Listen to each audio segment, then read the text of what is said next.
On se retrouve pour un nouvel épisode des Pincées du Cotentin. Blissy, artiste street art, se plie aux règles du podcast. Il nous parle de sa passion pour le graffiti et des échanges qu'il partage avec les visiteurs qui découvrent son univers. On vous souhaite une très bonne écoute.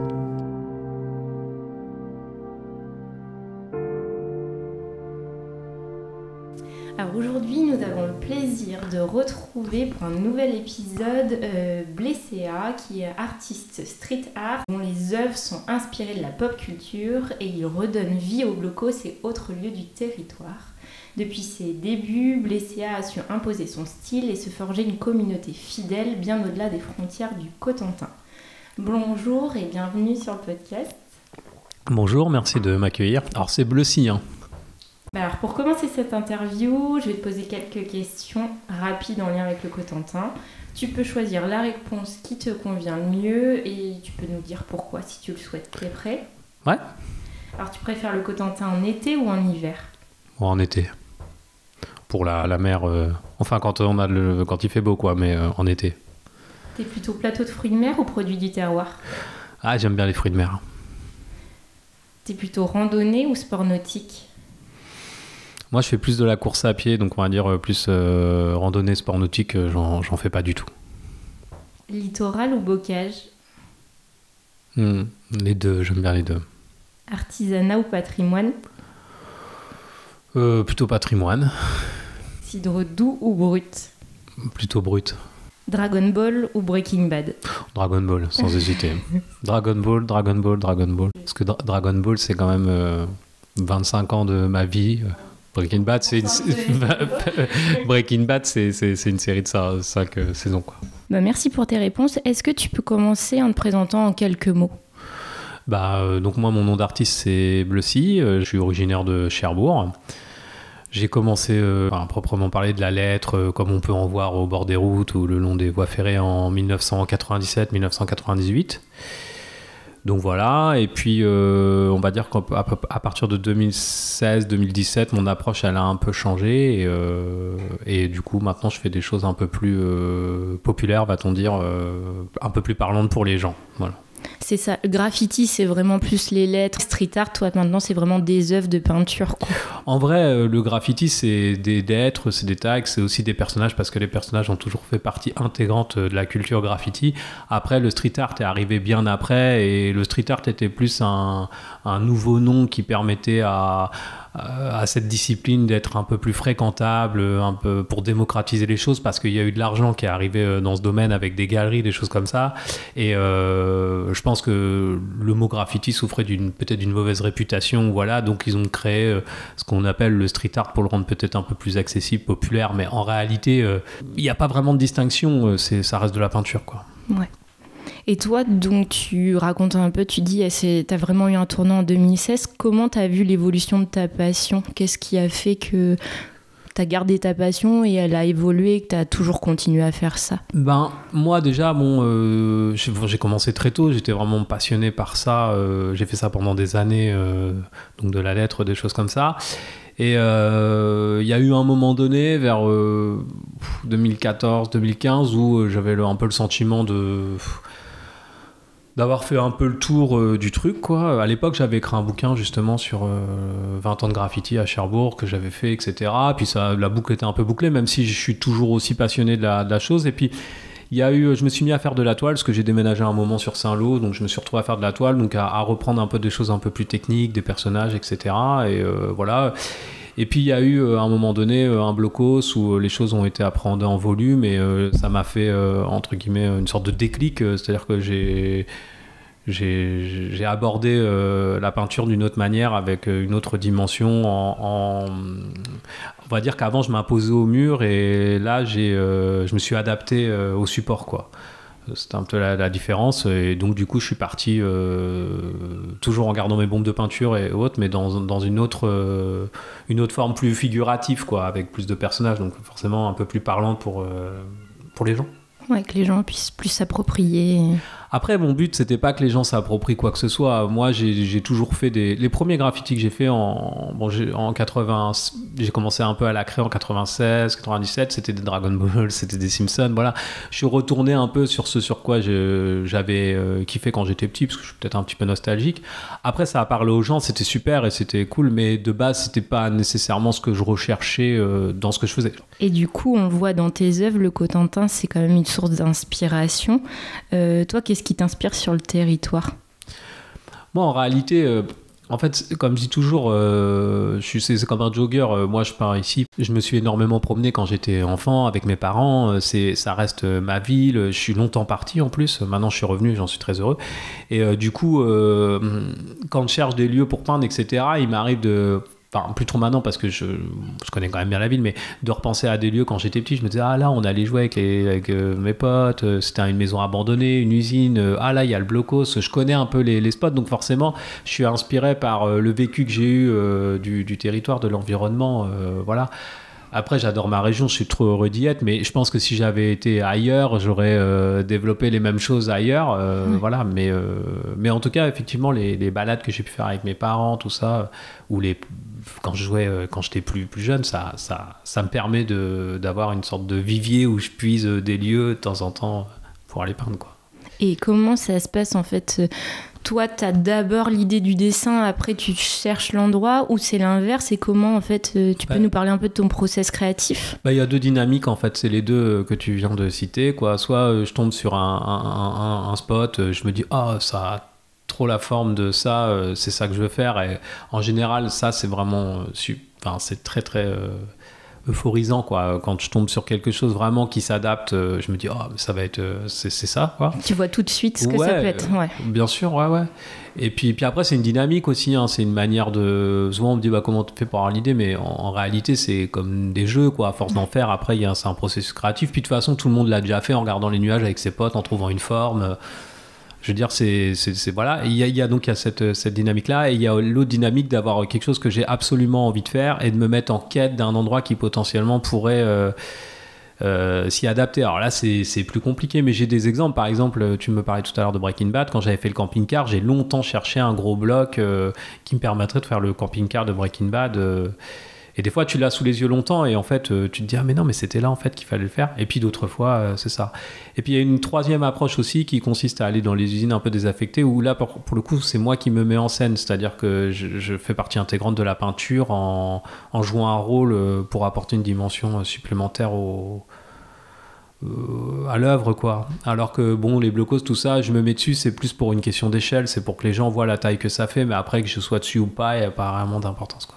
Et est-ce que tu dessines d'abord, tu fais des recherches et tout ça, ou tu commences direct avec les bombes ? Non, il y a un travail à la maison où effectivement, tu vois, j'ai beaucoup de photos que je prends en permanence quand je me promène, etc., qui sont classées. Après, c'est un travail de visualisation. Le matin, voilà, des fois, je vais prendre 5 minutes, 10 minutes à regarder toutes mes photos en me disant, voilà, aujourd'hui, il n'y a rien eu, et puis demain, ça viendra peut-être. Enfin, c'est un petit peu, voilà. Et après, effectivement, une fois que j'ai l'idée, je prends une photo du spot et j'essaye toujours d'imprimer la photo et de faire un croquis dessus pour voir.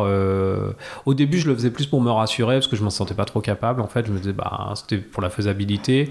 Et aujourd'hui, parce que t'as l'expérience. Ouais, j'ai acquis un peu d'expérience et puis de confiance aussi.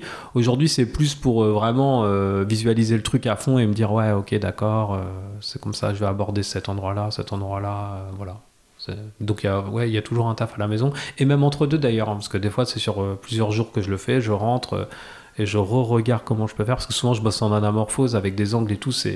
Quand on voit la photo, on a l'impression que c'est plat, mais en vrai, c'est une dynamique qui est compliquée à gérer des fois. Tout à l'heure, on en a un peu parlé. Tu as un style très pop culture, notamment avec beaucoup de références à Dragon Ball. Qu'est-ce que ça évoque pour toi ? C'est quoi, l'enfance ? C'est beaucoup de souvenirs ?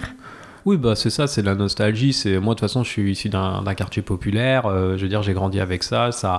J'ai toujours kiffé le dessin, même le graffiti, parce que c'est vrai que j'ai commencé très très très jeune, parce que j'avais mon grand frère qui était dedans il y a longtemps, au début des années 90, il faisait du graffiti, donc voilà. ça a vraiment baigné toute ma vie. D'ailleurs, je pense que je sais pas si j'ai eu une époque où j'y ai pas pensé, parce que à 5-6 ans, j'étais déjà quand même très très très focus graffiti, parce que je voyais mon frère faire, qui était beaucoup plus âgé que moi. Donc voilà, et effectivement, à ce moment-là, arrivent des séries du Club Dorothée où tous les gamins de l'école cherchaient à dessiner ça, mais déjà, moi, je dessinais, j'étais déjà dans un truc où j'étais déjà en quête de performance. J'étais vraiment passionné de ça. Donc, effectivement, c'était des premiers personnages que je faisais. Et puis après, quand je les ai refaits, c'est peut-être pour avoir une sorte d'ancrage. Voilà, c'est une sorte de Madeleine de Proust, en fait, tout simplement. Après, dernièrement, j'ai un peu évolué sur des styles un peu plus réalistes, des animaux, des choses comme ça. Parce que Dragon Ball et tout, même si, effectivement, il y en aura toujours qui tomberont à un moment, parce que j'aime bien. Mais dernièrement, je suis un peu parti sur un truc un peu plus réaliste, quoi. Ouais, c'est ce qu'on a noté. C'était, tu vois, ma prochaine question. Ouais. Ah, t'as bien devancé. Tu vois, j'arrive dans le suivi de... Justement, il y a l'évolution de ton style. Qu'est-ce qui t'a poussé, un petit peu motivé à faire évoluer ce style ? La technique, en fait, quoi, pour progresser techniquement, pour essayer de faire des choses avec un peu plus de profondeur et autres. Bon, puis il y a aussi le fait qu'à un moment donné, tu en as fait plein, je veux dire, voilà, mais c'était plus ça, c'était plus la quête de travailler différemment, de la texture, comme des poils, des plumes, des choses comme ça. Après, j'ai eu aussi des choses perso dans ma vie qui ont fait que je suis plus tout seul et dans ma famille, on peut me demander de faire des animaux, voilà.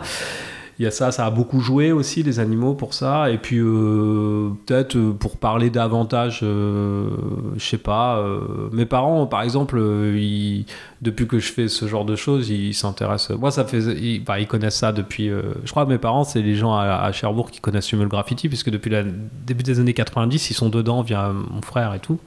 Et ils ont jamais trop regardé ce que je faisais, ça les intéressait pas trop, quoi. Enfin, en fait, ils aimaient pas trop que j'en fasse en vrai, mais voilà. Alors qu'aujourd'hui, ça leur parle, quoi. Je veux dire, quand je fais un animal, ils kiffent bien. Donc c'est peut-être aussi une façon d'avoir une connexion avec eux, je sais pas. Ouais, parce que finalement, ton univers Dragon Ball, ça va parler à un certain type de population, mais peut-être que les gens qui sont moins familiers avec ça, un animal ou quelque chose un petit peu plus grand public, tout le monde peut s'y identifier ou juste plus profiter, quoi. Ouais, bien sûr. Non, mais c'est ça. Mais après, c'est aussi le fait... ouais, moi, c'était plus perso, peut-être plus par rapport à ma famille, mais encore une fois... Mais aussi, j'aime bien m'adapter au lieu, et c'est vrai que je me promène beaucoup, je fais pas mal de footing, voilà. Du coup, j'aime bien dans des lieux refaire des choses. Et puis il y a aussi une notion qui a changé aussi, c'est que depuis 3 ans, c'est devenu mon métier. Et c'est-à-dire qu'à un moment donné, il y a des gens qui m'ont demandé de faire des choses comme ça, je sais pas, un perroquet, un singe, n'importe quoi, mais... Et du coup, je me suis mis à faire des choses un peu différentes et voilà, donc je me suis un peu pris au jeu. Je pense que ça s'est fait un peu naturellement, j'ai pas vraiment réfléchi. Et puis je pense que c'est aussi, je sais pas, une évolution. J'aime bien taffer des choses un peu plus compliquées, quoi, essayer d'être vraiment dans quelque chose de plus réalisme. Même si les bombes de peinture, c'est hyper, ça limite énormément au niveau de la technique. Enfin, c'est pas comme au pinceau. Je pense que je pourrais faire des choses encore mieux au pinceau, mais bon, moi je peins à la bombe. Donc voilà, c'était pour bosser différentes choses. Et du coup, les blocos du Cotentin, c'est quand même un support important et assez récurrent sur tes œuvres. Comment tu penses que ça s'intègre justement tes œuvres sur les blocos ? Comment ça s'intègre dans l'identité du territoire ? En vrai, les blocos, ils ont... Enfin, si on fait un petit tour dans l'historique, ils ont toujours été peints. Les premiers blocos à Cherbourg, ils ont été peints en 93, 94.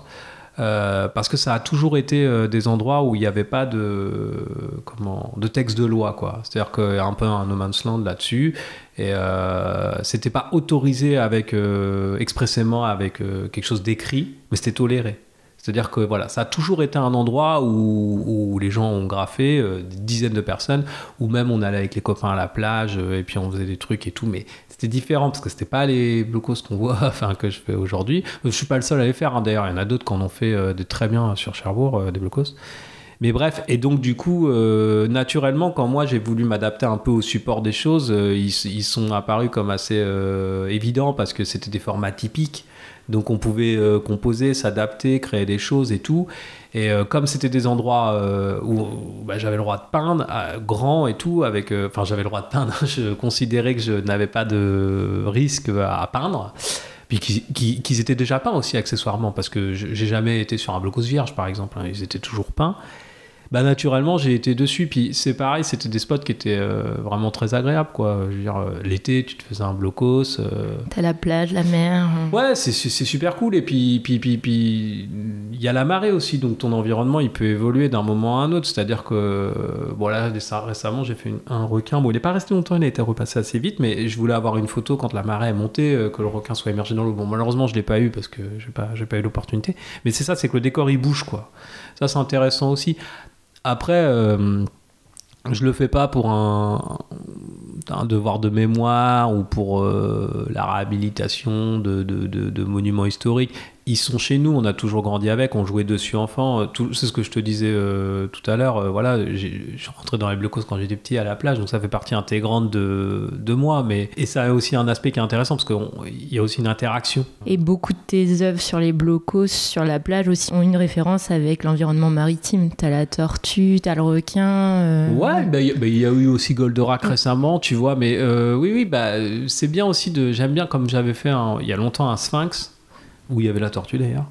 J'aime bien contextualiser le truc, donc c'est vrai qu'une tortue sur le sable, je trouve que, ou le sphinx dans le sable, tu vois, quand en plus c'est contextualisé, et si encore en plus t'arrives à faire une mise en scène derrière qui est bonne, c'est cool quoi, tu vois, mission accomplie. Ça fait un bon combo. Ouais, voilà, c'est ça, mission accomplie. Mais après, ça m'est arrivé aussi de faire des blocos X-Men. On avait fait Pirates des Caraïbes aussi, c'est vrai, sur la plage. Ouais. Quand ça s'y prête, c'est encore mieux. Ouais. Et actuellement, pour toi, c'est quoi la place du street art dans le Cotentin ? En réalité, je sais pas si le street art dans le Cotentin, ou la peinture, encore une fois, moi, les mots, tout ça, ça reste de la peinture, voilà. Mais je sais pas si lui, il a une place prépondérante. Ce que je sais par ailleurs, c'est que par contre, le regard que la population, que les gens ont dessus, il a radicalement changé. C'est les gens qui lui accordent une place importante à la peinture, qui s'y intéressent et qui... C'est dynamique quand même, c'est vrai. Moi, à l'époque, je faisais des toiles à l'expo, il y avait 5 personnes, et sur les 5 personnes, il y avait ma tante, ma mère. Non, mais voilà. Alors que quand on fait un blocos, limite, les gens, ils vont carrément sur la plage le voir et tout. Donc, c'est presque devenu des galeries à ciel ouvert, mais elles existent parce que justement, il y a des visiteurs à ces galeries. Les gens y ont accordé de l'importance, de l'intérêt. Du coup, ça s'est développé, et du coup, la ville de Cherbourg a développé des choses, a proposé des choses, de peinture. Donc, en fin de compte, c'est l'accueil et l'attrait qu'ont les gens pour ça qui fait que ça a de l'importance. Hein. Et tu penses que ça peut être aussi un axe pour attirer des visiteurs, des touristes qui viennent via cet axe-là ? Alors, comme tu le disais, il y a les balades, il y a les beaux paysages, mais qui viennent aussi découvrir ces œuvres, une autre façon de visiter finalement. Moi, je veux pas te mentir, l'été aux vacances, je reçois énormément de messages de personnes d'ailleurs, quoi, mais vraiment de loin. Hein. J'ai des gens qui viennent d'Allemagne, voilà, sur Instagram, où ils me contactent, pour savoir les lieux, puis ils font une sorte de... Road trip. Ouais, road trip, ouais. Tu le dis bien, les réseaux sociaux, maintenant, c'est quand même une super vitrine pour ton travail. Ouais. Toi, tu es suivi par des milliers de personnes dans le Cotentin, mais aussi au-delà. Tu parlais d'autres pays. Ouais. Toi, ça te permet d'entretenir quel lien avec... parce que, en fait, tu peins, mais tu n'as pas le contact direct avec les gens. Donc, est-ce que c'est aussi un moyen d'entretenir le lien avec les personnes ? Après, j'ai quand même... À part quand je peins dans une usine désaffectée où il n'y a pas grand monde, je vois personne. Mais quand je suis sur la plage, quand je fais des trucs, je vois quand même beaucoup de personnes qui viennent me parler. Ah oui, ils engagent la discussion. Ah ouais. Puis souvent, ils ont déjà des photos de ce que j'ai fait, ils me montrent et tout. Non, si, c'est... Notamment là, pendant les commémorations, j'avais fait une colombe avec une barge de débarquement. Il y avait énormément d'étrangers qui étaient là. Et je leur montrais donc le principe de... Et voilà, non, si les gens, ils viennent spontanément, ils parlent, ils prennent des photos et tout... D'ailleurs, je suis toujours surpris quand j'ai fait par exemple la colombe. J'avais dû faire la tortue 2 mois avant parce que c'est dans le même périmètre, et il y avait franchement plein de gens qui venaient la prendre en photo, mais en permanence quoi. Enfin, je veux dire, j'étais surpris parce que je me disais mais c'est incroyable, elle a été faite il y a 2 mois et aujourd'hui j'ai vu 40 personnes la prendre en photo. Donc il y a quand même un lien avec les gens. Après les réseaux, je vais pas te mentir, aujourd'hui c'est une super vitrine, c'est carrément bien et tout. Sur Facebook, je pense que c'est quand même plus local. Instagram, c'est peut-être un peu plus... ouvert sur le monde. Ouais, j'ai plus international, je pense. Enfin, voilà, parce que j'ai beaucoup de commentaires en anglais, tout ça. Alors que sur Facebook, pas trop quand même. Mais après, c'est aussi mon travail, quoi. Donc, moi, c'est de là... aujourd'hui, c'est des réseaux qui émanent mes commandes, en fait. Les gens, ils me contactent via les réseaux. Donc, aujourd'hui, c'est un peu mon outil de travail. Mais j'essaye quand même de faire l'effort de répondre aux gens, par exemple. Quand ils me demandent où c'est, j'essaye toujours de répondre et tout. Enfin, quand je peux, quoi. Tu disais les gens viennent te parler, t'as aussi plein de gens qui repartagent sur les réseaux des photos qui prennent de tes œuvres. Ouais. Toi, comment tu réagis face à ça? C'est une reconnaissance de ton travail? Comment tu le perçois? C'est chouette, hein, je veux dire, on va pas se mentir. Parce qu'après, moi, je pourrais jouer le rôle du mec qui dit non, mais moi les réseaux, je fais juste de la peinture, mais dans ces cas-là, j'aurais pas de page, quoi, je veux dire. Je ferais mes peintures et puis c'est tout. En vrai, au début, je m'en fichais. Pour être tout à fait transparent, les réseaux, au début, c'était même pas moi qui les gérais. Parce que ça m'intéressait pas. Ça a quand même duré presque 2. Donc voilà, et puis tu te prends quand même un peu au jeu au bout d'un moment. Et puis bon, aujourd'hui, il y a aussi une autre approche qui est aussi, c'est de l'ordre, c'est mon travail. Donc, mais ça me fait toujours plaisir de voir que les gens aiment bien. Je vais pas mentir, si demain je publie une photo et qu'il n'y a pas du tout de réaction, soit je vais dire, ouais, non, mais Internet doit bugger. Non, mais... c'est obligé, enfin, je veux dire, ou alors c'est comme quelqu'un qui sort un disque de musique, il va quand même, ou le mec qui fait un film au cinéma, il va quand même regarder les entrées. Je veux dire, à un moment. Tu le fais pour toi, mais aussi pour le partager. Mais moi, de toute façon, comme je te disais tout à l'heure, les réseaux, je les ai commencés en 2017. Tu calcules, j'ai commencé en 96. J'ai fait 19 ans de peinture où j'ai jamais partagé une photo, tu sais. J'allais la nuit sur une voie ferrée, personne n'allait voir ce que je faisais, hein. Je le faisais par pure passion, ça a toujours été ma passion, je veux dire, voilà. Après, aujourd'hui, il y a une autre approche, et puis aujourd'hui, voilà, j'ai plus l'âge de la jouer un peu underground, puis j'ai pas envie, en fait. Moi, maintenant, le vendredi soir, je suis posé chez moi, quoi. Et toi, est-ce que ça t'apporte pas aussi une certaine pression? Parce qu'avant, tu dis, tu faisais ton truc comme tu voulais. Là, tu sais aussi que les gens sont en attente. Ouais, c'est vrai. Ouais, c'est vrai, bien sûr. Faut essayer de s'en détacher, ou alors faut faire ce que j'essaye de faire, de toujours mettre un peu la barre plus haut. Et ouais, bien sûr, c'est une pression. Bien sûr que des fois, je suis sur des peintures et que ma femme, elle en a marre que je lui dise, mais t'es sûr, c'est bien, mais t'es vraiment sûr, ouais, je trouve que machin, etc. Bien évidemment. Puis c'est normal. Puis je crois que c'est sain parce qu'en fait, c'est ce qui te permet aussi, toi, d'essayer de te dépasser. Enfin, c'est une performance, en fait. C'est comme un sportif et tout. Donc, ouais, il y a des fois, tu te dis... tu vas pas poster la petite peinture que t'as fait comme ça. Tu vas te dire, non, je vais attendre un truc qui est intéressant. Puis je crois qu'en réalité, les gens, ça les intéresse pas. Ils attendent un truc qui sort un peu du lot. Sinon, ça devient... Je pourrais poster les chambres de gamins, les machins et tout. Mais je crois que les gens, à la fin, ils quitteraient la page. Ils diraient, il est lourd à poster sans arrêt. Non, mais je crois. Ouais. Après, c'est mon avis. Et t'as des œuvres qui sont éphémères, comme tu disais, le Royquin, il a vécu très peu de temps. Mais il a beaucoup aimé la vie. C'est le principal. Est-ce que toi, les réseaux, c'est aussi un moyen de continuer à le faire vivre finalement? Toi, quelle relation t'as avec ces œuvres une fois qu'elles sont faites, de les voir disparaître? En vrai, ça fait partie intégrante de la discipline, parce que c'était déjà le cas dans le graffiti, etc. D'ailleurs, le graffiti, souvent, tu vas faire un mur, comme tu disais, un mur de voie ferrée, tu prends ta photo, puis tu disparais, et puis tu ne le revois jamais. Donc la photo, elle a toujours eu un côté un peu... Mais à l'époque, elle était papier. C'était pas le même délire. T'allais chez Kodak développer ça, là, au champ. Tu sais, les 25 poses, t'en avais 14 de foirés. Et donc elle est encore plus précieuse. Mais ils t'en facturaient que 11, donc t'étais content. Non, mais ça a toujours été un peu fétichiste. Et ça, tous les graffeurs ont leur book avec leurs photos qui classent, etc. Et ça a toujours été une belle photo. Parce qu'à l'époque, c'est pareil, tu vois, il n'y avait pas d'appareil photo numérique. Donc si tu faisais une photo de nuit, si ton flash il avait bugué ou quoi... T'avais pas les retouches. T'étais pas sûr de l'avoir. Ah bah non, t'avais des photos qui étaient éclatées, mais c'est aussi ce qui faisait ce qui faisait le charme du truc. Bon, ça c'était graffiti un peu plus underground, mais il y a toujours eu un truc avec la photo qui était important. Et après, là, aujourd'hui, effectivement, moi, c'est important que j'ai ma photo. Bon, après, Facebook, tout ça, c'est des vitrines, mais les photos, moi, je les ai. Pour moi, par contre, je les mets plus dans des books, tout ça. Enfin, c'est sur mon ordi jusqu'à qu'il plante et que je regrette de pas avoir fait des photos. Mais ce que je veux te dire, c'est que la durée de vie du truc, elle a toujours été éphémère, tu vois. Ça a toujours été quelque chose. Après, il y a des règles quand même. Les règles, c'est pas de... Parce que souvent, j'en vois les gens sur Internet qui donnent leur avis, disent « Oui, mais c'est normal, c'est la règle du graffiti, il faut repasser. » Non. En vrai, tu peux repasser à partir du moment où la peinture, elle a ce qu'on a dit un peu tourné. C'est-à-dire que quand ça s'est passé, ça fait quelques temps qu'elle a été faite, que les gens l'ont vue, que tu as fait ta photo, mais c'est quelques mois, tu vois, quelques semaines, quelques mois. Tu peux la repasser en entier, pas laisser un bout de machin, voilà, et essayer de faire quelque chose, voilà, de correct. Et est-ce que tu as d'autres réalisations là prévues dans le Cotentin ? Bah ouais, tout le temps. Tout le temps. T'essayes de aussi suivre un peu l'actualité, les saisons. En vrai, je suis pas vraiment. C'est juste qu'Halloween, je sais pas, ça fait 3 ans de suite. Enfin, c'est la 3e année. Je fais un truc pour Halloween. Puis là, le calendrier a fait que la semaine dernière, j'ai eu 2 jours de congé. Donc, j'ai fait un petit truc, quoi. Mais c'était pas... Non, je suis pas non plus... je cherche pas. Il y a des fois, si ça s'y prête, c'est cool. Mais je vais pas forcer le truc pour faire un truc, quoi.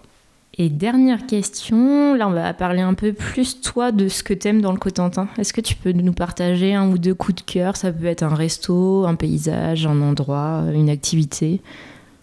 Bah, moi j'aime tout dans le Cotentin, honnêtement.